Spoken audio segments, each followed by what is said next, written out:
Baik, kita kembali di obrolan kami pemirsa, masih berbicara tentang diabetes dan akar permasalahannya bersama dengan Dr. David Santosa, SPPD. Ini beliau selalu stay di Rumah Sakit Kartini untuk kalau yang mau berkunjung untuk mau bertanya atau memeriksakan diri seputar penyakit diabetes, silakan untuk berkunjung dan memeriksakan diri Anda sedini mungkin, karena ini usia jangan salah kalau yang katanya yang masih muda itu sangat rentan sekali dari yang namanya penyakit diabetes itu sendiri. Tapi ini dari obrolan tadi bahwa usia 30 itu sudah bisa ya itu terkena soal diabetes itu sendiri. Nah, ini perempuan laki-laki. Oke. Tadi yang sebelum jeda ya. Yang lebih banyak mana nih, dokter? Oke. Kalau yang Kalau yang paling banyak itu kalau usia tadi ya, di atas 50 tahun yang paling banyak. Tapi akhir-akhir ini yang di atas 30 tahun pun sudah mulai membanyak. Kalau untuk masalah jenis kelamin, data dari Kemenkes, yang wanita lebih banyak menderita diabetes dibandingkan laki-laki. Kalau dari secara jenis kelamin ya, itu. Baik, ini apakah wanita ini dengan segala keadaan tadi sudah disinggung bahwa proses melahirkan, terus juga untuk berat badan bayi di saat melahirkan 4 kilo. Nah, di atas 4 kilo. Di atas 4 kilo itu sangat rentan sekali. Tapi untuk perbandingan mungkin ya di melahirkan ya, kita larinya ke ibu-ibu nih, soalnya ibu-ibu banyak yang kepo juga Pak Dokter. Untuk yang melahirkan itu sendiri, ini apakah semuanya seperti itu untuk di saat melahirkan anak di atas 4 kilo? Jadi gini, kalau dari hasil data-data yang dikumpulkan, kalau kedokteran kan pasti ada penelitian ya. Nah, wanita-wanita yang melahirkan anak di atas 4 kg berat lahirnya, itu pada di kemudian hari memiliki resiko yang lebih besar untuk menderita diabetes mellitus, untuk menderita penyakit gula. Atau mungkin wanita-wanita yang pada saat hamil, gula darahnya di atas normal. Ya. Jadi kalau wanita-wanita yang pada saat dia hamil gula darah di atas normal, resiko untuk menderita diabetes mellitus di kemudian hari itu pasti akan meningkat. Oke, baik. Ini sangat menarik sekali nih. Dan juga berkaitan kembali lagi, bagaimana juga orang bisa deteksi dini, tadi sering kencing, sering lapar, sering haus. Ya.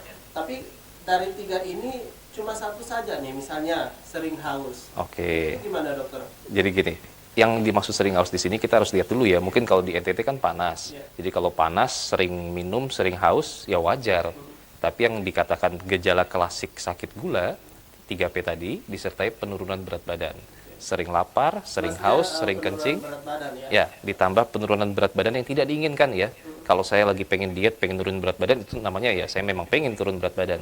Tapi kalau tiba-tiba saja turun tanpa ada rencana keinginan untuk menurunkan, nah ini kita harus waspada. Jadi 3P, sering poliuri, polidipsi, polifagi, sering makan, sering haus, sering kencing, disertai penurunan berat badan.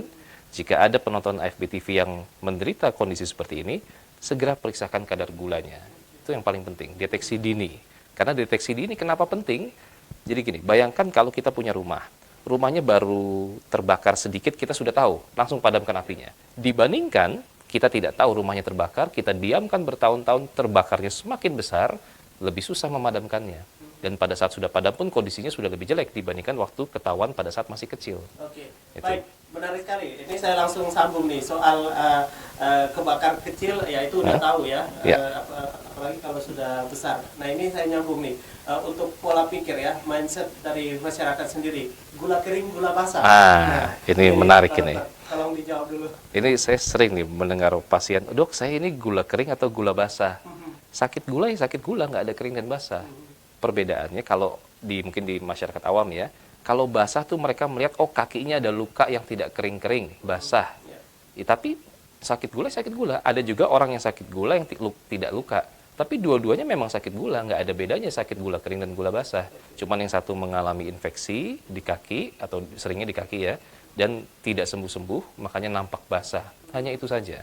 Tapi dua-duanya sakit gula. Itu. Baik. Dan pertanyaan selanjutnya, ini bila mana seseorang ini harus disuntik insulin, Pak Dokter? Gini, kalau masalah suntik menyuntik ini banyak sekali pasien yang takut. Dibilang, aduh dok, kalau saya sudah suntik insulin, artinya saya ketergantungan. Saya seumur hidup harus suntik gitu ya. Suntik insulin itu tergantung indikasinya. Indikasi ada kita bagi dua ya, indikasi suntik insulin ada indikasi relatif dan absolut. Kalau absolut itu misalkan pada diabetes mellitus tipe 1, mau tidak mau harus suntik. Tapi dalam hari ini kan kita ngomongin diabetes mellitus tipe 2 ya, karena kebanyakan yang usia tipe 2.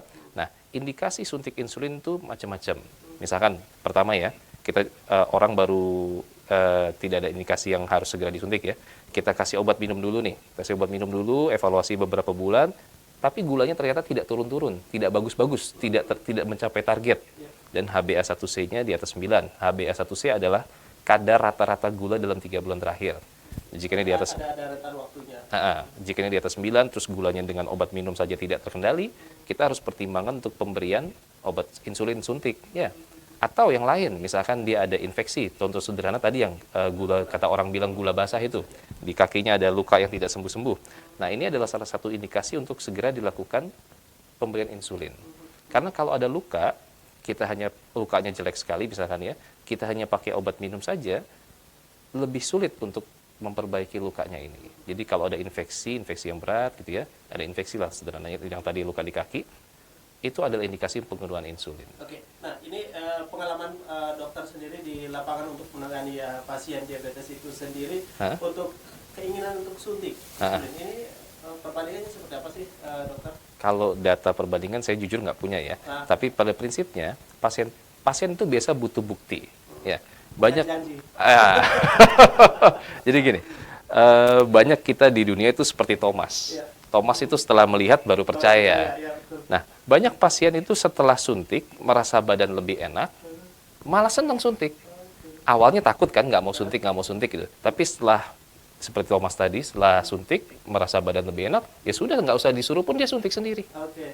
Dan maksudnya gini, persoalannya juga di saat sudah mulai fit, persoalan selanjutnya kalau tidak memeriksakan diri lagi. Ya. Nah, itu seperti apa, Pak Dokter? Ini pertanyaan yang sangat bagus. Ini justru sangat penting menurut saya. Jadi gini, sakit gula itu tidak bisa sembuh. Ini kan kesannya kayak, wih, kabar buruk, menyeramkan, seumur hidup tidak bisa sembuh. Tapi memang demikianlah adanya. Penyakit gula bukanlah penyakit yang bisa disembuhkan. Tapi penyakit gula bisa dikendalikan. Nah, tadi pertanyaannya bagaimana kalau gulanya sudah bagus terus tidak kontrol lagi? Selama gulanya terkendali terus, ya nggak masalah. Dan selama obatnya digunakan. Tapi kalau tidak kontrol terus ternyata gulanya jelek, obatnya mungkin di stop, ya justru akan semakin buruk. Karena penyakit gula yang berbahaya itu adalah komplikasinya. Jika bertahun-tahun tidak terkendali, ya lama-lama timbul komplikasi. Komplikasi penyakit gula macam-macam. Tadi mungkin kita sudah bicara di off screen ya, di awal.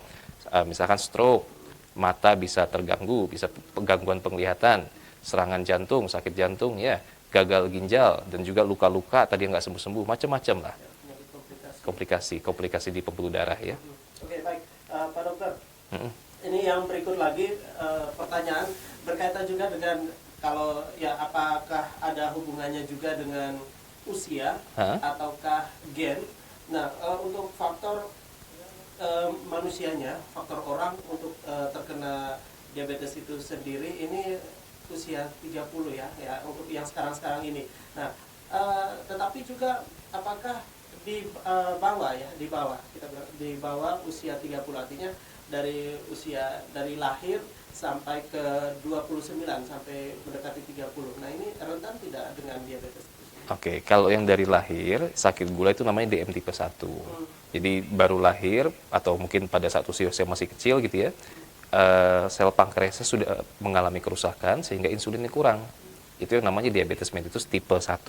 Tapi pada hari ini saya lebih fokuskan pada diabetes mellitus tipe 2 karena penderitanya yang banyak yang itu. Ya, kalau diabetes mellitus tipe 2 di bawah 30 tahun sih saya rasa jarang sekali ya. Jarang sekali. Yang mayoritas di atas 50 tahun, tapi akhir-akhir ini karena pola hidup, balik lagi ke pola hidup, kita makan enak terus, makan kalori tinggi, tidak olahraga, yang di usia 30-an sudah mulai ada. Pusing ngurusin keluarga, Pak. Pusing ngurusin. Kenapa kok pusing? Jadi tidak sempat untuk kontrol. Oh ya. Ya itu salah satu alasan juga, tapi menarik sekali untuk Pak Dokter sendiri, nah ini di saat keliling-keliling Nusa Tenggara Timur ya, tentunya banyak data juga yang didapat oleh Pak Dokter sendiri berkaitan dengan masyarakat atau orang yang terkena diabetes itu sendiri. Nah, apakah ini perbandingan dengan di kota dan kabupaten ini lebih banyak di kota atau seperti apa? Sama rata atau seperti apa? Sebenarnya kalau kita lihat data di Kemenkes juga sudah ada, kalau yang di kota otomatis pasti lebih tinggi. Alasannya sederhana, di kota lebih gampang nyari makan enak. Kalau kita di desa mungkin makanannya masih tradisional, terus di desa mungkin aktivitas fisik lebih banyak. Di kota sudah makan yang serba instan ada. Mungkin aktivitas fisik juga nggak ada. Di rumah datang tidur, nonton YouTube, nonton TV, terus kan tidak ada aktivitas. Otomatis resiko untuk terjadinya penyakit-penyakit seperti diabetes mellitus ini semakin besar. Kalau di daerah pedesaan mungkin ya harusnya lebih rendah juga ya. Memang seperti itu. Oke, baik. Dan yang berikut lagi ini makin mepet juga nih, kita dibatasi waktu, tapi juga banyak pertanyaan. Nanti mungkin juga di kali-kali berikutnya kita berjumpa juga bisa dijelaskan. Dan berkaitan juga dengan hasil obrolan kita pagi ini, Pak Dokter, tentunya juga banyak harapan yang dapat juga masyarakat juga hari ini juga sudah disegarkan dengan informasi berkaitan dengan pola hidup sehat itu sendiri, dan juga nanti juga kalau memang ada hal-hal yang berkaitan dengan diabetes ini sendiri bisa langsung menghubungi atau bisa datang ke Rumah Sakit Kartini bertemu langsung dengan Pak Dr. David Santosa.